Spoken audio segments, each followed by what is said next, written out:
जय श्री कृष्णा। राधे राधे भक्त जनों, आज आप सुनेंगे सोमवार की व्रत कथा। ओम नमः शिवाय, ओम नमः शिवाय। सोमवार का दिन भगवान भोलेनाथ को समर्पित है। इस दिन किए गए व्रत और कथा सुनना अत्यंत फलदायी माना जाता है। आज हम आपके लिए लाए हैं सोमवार व्रत की एक ऐसी पावन कथा जिससे सुनने मात्रा से जीवन में सुख, शांति और समृद्धि आएगी। राधे राधे भक्त जनों, हम सब शिव को भोले क्यों कहते हैं? क्योंकि भोले तो भोले है, क्योंकि अपना भक्तों को प्रेम में वो जल्दी लोभा जाते हैं। इसलिए माता पार्वती ने अपना पति को एक नाम भोले को दे दिया। कहीं भी भोलेनाथ जाते हैं तो माता पार्वती कहती है कि अरे मेरे भोले, कहाँ जा रहे हो? जरा भोजन करके तो जाओ।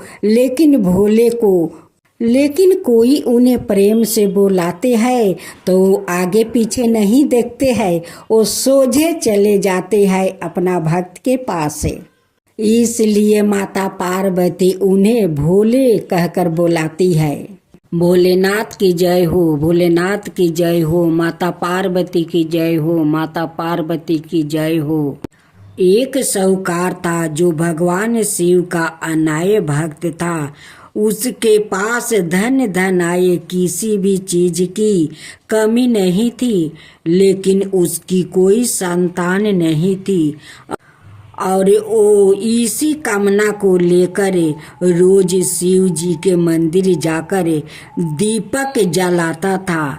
उसके इस भक्ति भाव को देखकर एक दिन माता पार्वती ने शिव जी से कहा कि प्रभु, यह साहूकार आपका अनय भक्त है, इसको किसी बात का कष्ट है तो आपको उसे अवश्य दूर करना चाहिए। शिव जी बोले कि हे पार्वती, इस साहूकार के पास पुत्र नहीं है, यह इसी से दुखी रहता है। माता पार्वती कहती है कि हे ईश्वर, कृपा करके इसे पुत्र का वरदान दे दीजिए। तब भोलेनाथ ने कहा कि हे पार्वती, साहूकार के भाग्य में पुत्र का योग नहीं है। ऐसे में अगर इसे पुत्र प्राप्ति का वरदान मिल भी गया तो वो केवल 12 वर्ष की आयु तक ही जीवित रहेगा। यह सुनने के बाद भी माता पार्वती ने कहा कि हे प्रभु, आपको इस साहूकार को पुत्र का वरदान देना ही होगा। अनाथ भक्त क्यों आपकी सेवा पूजा करेंगे? माता के बार बार कहने से भोलेनाथ ने साहूकार को पुत्र का वरदान दे दिया, लेकिन यह भी कहा कि वो केवल 12 वर्ष तक ही जीवित रहेगा। साहूकार यह सारी बातें सुन रहा था, इसलिए उसे ना तो खुशी हुई और ना ही दुख। वो पहले की तरह भोलेनाथ की पूजा अर्चना करता रहा। उधर सेठानी गर्भवती हुई और 9 महीने के बाद एक सुंदर सा बालक की प्राप्ति हुई। परिवार में खूब उत्साह मनाया गया, लेकिन साहूकार पहले ही की तरह रहा और उसने लड़का की 12 वर्ष की आयु का जिक्र किसी से भी नहीं किया। जब बालक 11 वर्ष की आयु हो गई तो एक दिन साहूकार की सेठानी ने बालक के विवाह के लिए कहा। तो साहूकार ने कहा कि वो अभी बालक को पढ़ने के लिए काशी जी भेजेंगे।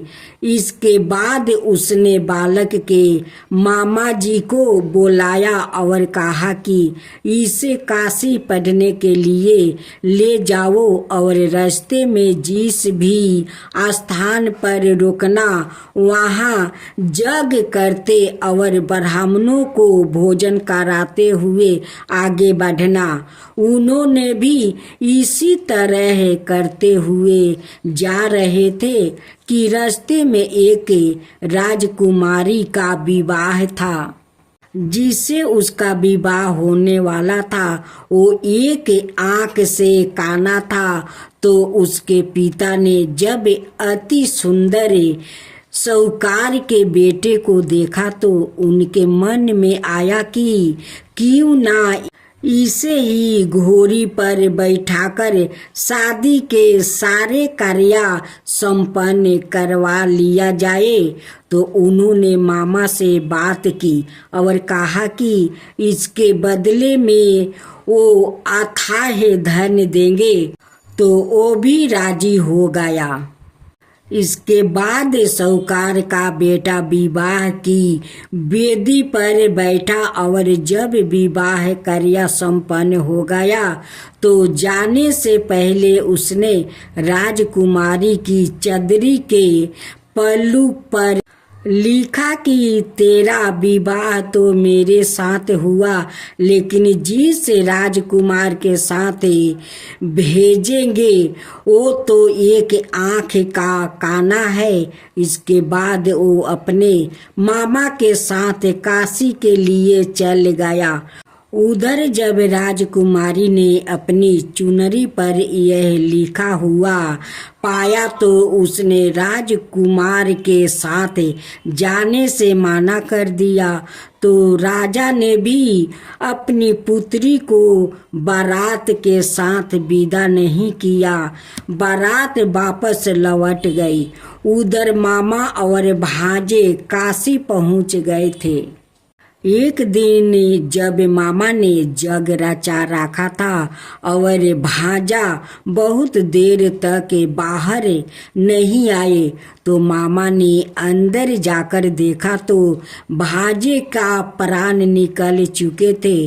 वो बहुत परेशान हुए, लेकिन सोचा कि अभी रोना पीटना मचाया तो ब्राह्मण चल जाएंगे और यज्ञ का कार्य अधूरा रह जाएगा।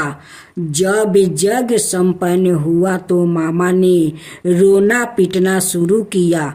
उसी समय शिव पार्वती उधर से जा रहे थे तो माता पार्वती ने शिव जी से पूछा, हे प्रभु, ये कौन रो रहा है? तभी उन्हें पता चलता है कि यह तो भोलेनाथ के आशीर्वाद से जन्म हुआ साहूकार का पुत्र है। तब माता पार्वती कहती है कि हे स्वामी, इसे जीवित कर दीजिए। अनाथ रोते रोते इसके माता पिता के प्राण निकल जाएंगे।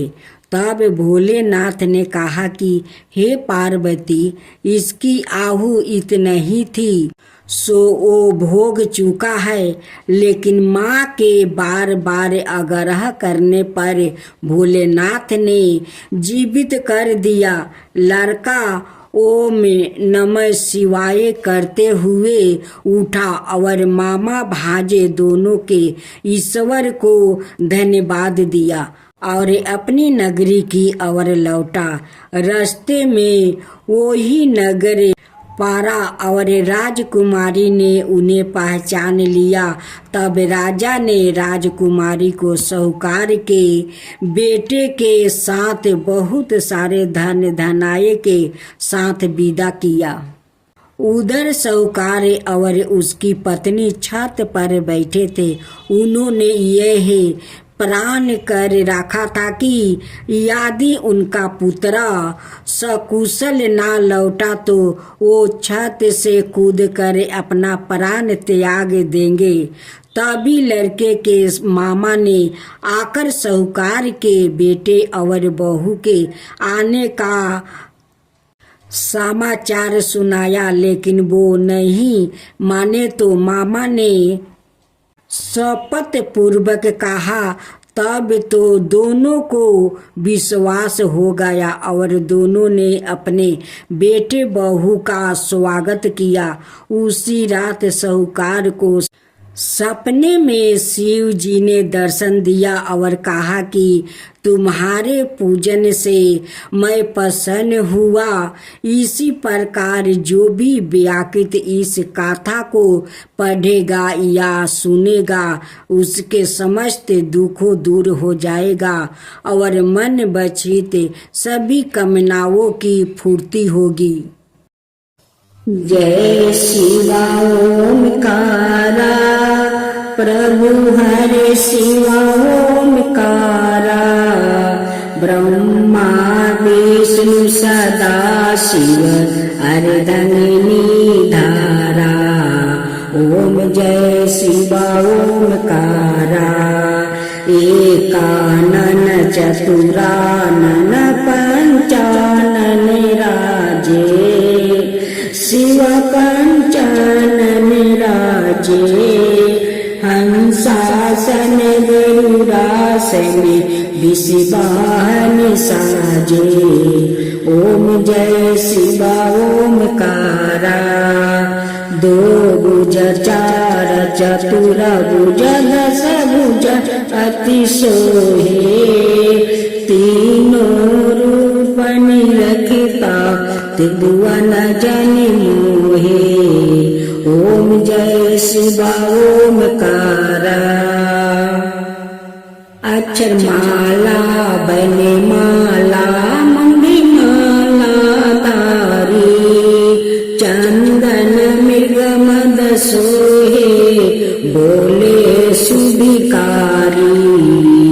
ओम जय शिवा ओमकारा श्वेतांबर पीतांबर गंबरे अंगे सनिकादिके बरे मादिकी भूतादिकी संगे। ओम जय शिवा ओमकारा करिके मध्यम कमंडल चक्र त्रिशूल धरता जग करता जग भरता जग पालन करता। ओम जय शिवा ओमकारा ब्रह्मा विष्णु सदा शिव जानते अविवेका प्राण बचर के मध्यम याहे तीनों एका। ओम जय शिवा ओमकारा तीर गुण शिव जी के आरती जो कोई नर गावे शिवा जो कोई नर गावे। कहत शिवानंद स्वामी मन भजत शिवानंद स्वामी मन बाचित फल पावे। ओम जय शिवा ओमकारा जय शिवा ओमकारा। राधे राधे साथियों, अब सुने सोमवार की व्रत कथा। पूर्व काल में नर्मदा नदी के तट पर नरमपुर नाम का एक नगर था। वहाँ विश्वानर नाम का एक मुनि रहते थे। वो परम शिव भक्त था और जितेंद्रिया था। उनका गृहस्थ जीवन बड़ा ही सुखी था। एक बार उनकी पत्नी सूचिमती ने उनसे कहा, स्वामी, मेरे मन में बड़े समय से एक इच्छा है। मुनीश्वर बोले, ऐसी क्या इच्छा है जो तुम्हें इतने समय तक अपने हृदय में दबा कर रखनी पड़ी? निसंकोच होकर कहो। देवी सूचिमती बोली, हे देव, मैं आपसे भगवान परमेश्वर जैसा एक तेजस्वी पुत्र चाहती हूँ। कृपा करे आप मेरी इस इच्छा को पूर्ण करे। पत्नी की बात सुनकर विश्वानर क्षण भर के लिए सत्यबद्ध हो गया। वो सोचने लगा कि मेरी पत्नी ने यह कैसा दुर्लभ वर मांग लिया है। ऐसा प्रतीत होता है कि भगवान पिनाकी रुद्र सवाई उसकी जीभा पर बैठकर बोल रहे हैं। ऐसा विचार करके उन्होंने अपनी पत्नी को आश्वासन दे दिया। वो वाराणसी जा पहुँचे और कठिन तप द्वारा भगवान शंकर के वीरेश लिंग की उपासना करने लगे। तपस्या करते करते विश्वानर को 12 मास बीत गया। 13वां मास में एक दिन स्नादि करके जैसे ही वो वीरेश लिंग के निकट पहुँचे, उन्हें लिंग के मध्य में एक बालक दिखाई दिया जिसकी आयु 8 बरस थी। उसके मस्तक पर पीले रंग की जाटा सुशोभित थी और मुख पर मुस्कान खिल रही थी। उसके स्वर्ग भाषम युक्त थे और वो दिव्या बालक श्रुति सूतकों का पाठ कर रहा था। उस बालक को देखकर विश्वानर मुनि रोमांचित हो उठे और अभिलाषा पूर्ण करने वाले 8 पदों द्वारा भगवान शिव की स्तुति करने लगे। उनकी स्तुति से प्रसन्न होकर बाल रूप भगवान शिव ने कहा, महामते, मैं तुम्हारी तपस्या से प्रसन्न हूँ। अब तुम अपने घर जाओ। समय आने पर मैं तुम्हारी पत्नी की इच्छा अवश्य पूर्ण करूँगा। मैं उसके गर्भ से पुत्र रूप में प्रकट हो जाऊँगा। उस अवतार में मेरा नाम गिरिहपति होगा। मैं परम पवन वो सभी देवताओं का प्रिय हो जाऊंगा। विश्वानर ने भगवान शिव के बाल रूप को प्रणाम किया और अपने घर लौट गया। समय आने पर समस्त अभिष्ट के विनाशक और दोनों लोकों के लिए सुखदायक भगवान रुद्र का सूचिमती के गर्भ से अवतार हुआ।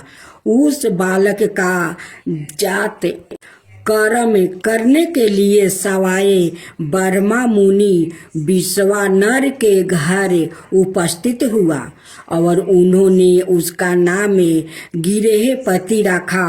तत्पश्चात विश्वानर ने सवाए उस बालक को वेदों आदि की शिक्षा दी।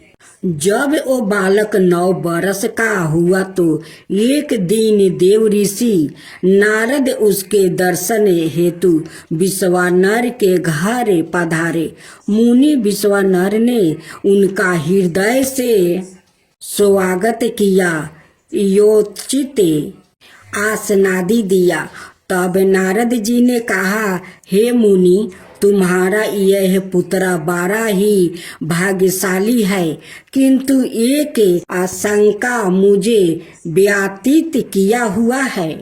विश्वानर ने चौंक कर पूछा, कैसी आशंका महर्षि?